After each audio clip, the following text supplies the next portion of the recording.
সিরাজগঞ্জের উল্লাপাড়া মোমেনা আলী বিজ্ঞান স্কুল থেকে গত ১৩ বছরে ২৩ কোটি টাকা লুটের অভিযোগ উঠেছে সাবেক দুই প্রধান শিক্ষকের বিরুদ্ধে। স্কুলের হিসাব অনুযায়ী ২০১১ সাল থেকে ২০২৪-এর জুন পর্যন্ত ২২ কোটি ৮৩ লাখ ৪৫ হাজার টাকা স্কুল অ্যাকাউন্টে উদ্ধৃত থাকার কথা। তবে এখন স্কুলের সকল অ্যাকাউন্টে শূন্য। এ টাকার হদিস জানে না বর্তমানে কর্মরত কেউই। অভিযুক্তরা দিয়েছেন নানা অজুহাত। সব অভিযোগ খতিয়ে দেখে ব্যবস্থা নেওয়ার আশ্বাস প্রশাসনের। শুধুমাত্র সিটি ব্যাংকে অ্যাকাউন্ট থাকলেই করতে পারবেন গুগল পে। তাই অ্যাকাউন্ট খুলুন আজই। সিরাজগঞ্জের উল্লাপাড়া মোমেনা আলী বিজ্ঞান স্কুল ২০০২ সালে প্রতিষ্ঠিত বিদ্যালয়টির প্রথম এক দশক নিয়মমাফিক চললেও এরপর থেকে মুদ্রার উল্টো পিঠে চলে হরির লুট। ২০১১ সালে প্রতিষ্ঠাকালীন প্রধান শিক্ষকের অবসরের পর নিয়মের বাইরে গিয়ে প্রধান শিক্ষক হন নন এমপিওভুক্ত সহকারী শিক্ষক আব্দুল মজিদ। বর্তমান শিক্ষকদের অভিযোগ, আওয়ামী লীগ সরকারের পৃষ্ঠপোষকতায় এই পদ পান তিনি। যোগ দেওয়ার পর স্কুলের নিয়মেও পরিবর্তন আনা হয়। ভর্তি ফি ৪০০ থেকে ১,০০০ টাকা নেওয়ার কথা থাকলেও নেওয়া হয় ৬ থেকে ১০,০০০ টাকা। এছাড়া ৭৫ থেকে ৩২৫ টাকা পর্যন্ত বেতন নেয়ার বিধান থাকলেও নেওয়া হয় ৩ গুণ। ২০১৬ সালে আব্দুল মজিদকে অব্যাহতি দেওয়ার পর রফিকুল ইসলামকে দায়িত্ব দেওয়া হলেও চলতে থাকে এই চক্র। দুজন হেডমাস্টারের কারণে, তাদের টানাটানির কারণে, তাদের দুর্নীতির কারণে এই প্রতিষ্ঠানটা পিছিয়ে গেছে। আব্দুল মজিদ যে হেডমাস্টার ছিলেন, উনি এককালীন এসে তিনি ৭৩ লাখ টাকা তিনি ৩ দফায় তিনি ৭৩ লাখ টাকা উত্তোলন করেছেন। যে পরিমাণে এই প্রতিষ্ঠানটির আয় আমরা করে থাকি, তা দিয়ে এমন কয়েকটি প্রতিষ্ঠান করা সম্ভব।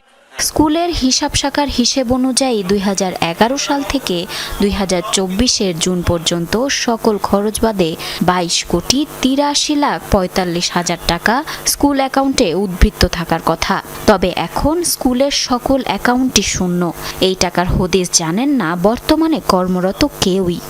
প্রতি মাসে প্রায় আমাদের ২৪ লাখ ২৫ লাখ টাকার মতো আয় হচ্ছে। প্রায় ১০ লাখ টাকার মতো আমাদের উদ্বৃত্ত থাকতো। যারা ছিলেন পরিচালনা পর্ষদে সাবেক প্রধান শিক্ষক সহ, ওটা ব্যাংকের মাধ্যমে তারা কিভাবে লুটপাট করে নিয়ে গেছে সেটা আমাদের অফিসে কোনো ডকুমেন্টস নাই।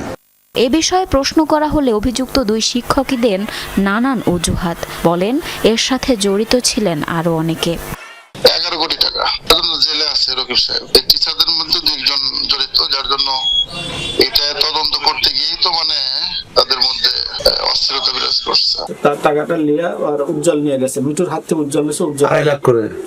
হ্যাঁ, ৫০,০০০ উজ্জ্বল নিছে আর এরাও তাই নিছে। সন্টু, খালি এদের কথা বলেন কেন? ২ লাখ করে না, সন্টুর সময় ১ লাখ করে নিছে, আর ৫০,০০০ সন্টু নিছে, ১ লাখ নিছে এরা এমপি নিছে। অভিযোগ পেয়ে রফিকুলের বিরুদ্ধে মামলা করা হয়েছে বলে জানান স্কুলের বর্তমান সভাপতি। তাকে গ্রেফতারও করা হয়েছে। তবে বাকিরা এখনও ধরাছোঁয়ার বাইরে। টাকার অঙ্কের বিষয়টি খতিয়ে দেখে ব্যবস্থা নেওয়া হবে বলে জানান সংশ্লিষ্টরা। যে বিষয়গুলো হয়েছে আপনি যদি বলেন, সেখানে নিশ্চয়ই কর্তৃপক্ষ রয়েছে, যেমন দুদক রয়েছে, বন অধিদপ্তর রয়েছে, তারা যদি ব্যবস্থা গ্রহণ করতে বলে আমি আমার পক্ষ থেকে, আমার প্রতিষ্ঠানের পক্ষ থেকে আমি সার্বিক সহযোগিতা করব। আসলে উল্লাপাড়াতে বিজ্ঞান স্কুলটা অনেক সুনামধন্য একটা প্রতিষ্ঠান, এটা সকলেই জানে। তো যেহেতু এরকম একটা অভিযোগ আপনি বলছেন, আমার কাছে অভিযোগ আসলে আমি প্রয়োজনীয় ব্যবস্থা গ্রহণ করব। বর্তমানে উল্লাপাড়া মোমেনা আলী বিজ্ঞান স্কুলে ১,৯৭১ জন শিক্ষার্থী রয়েছে। জারিন অর্নি, যমুনা নিউজ।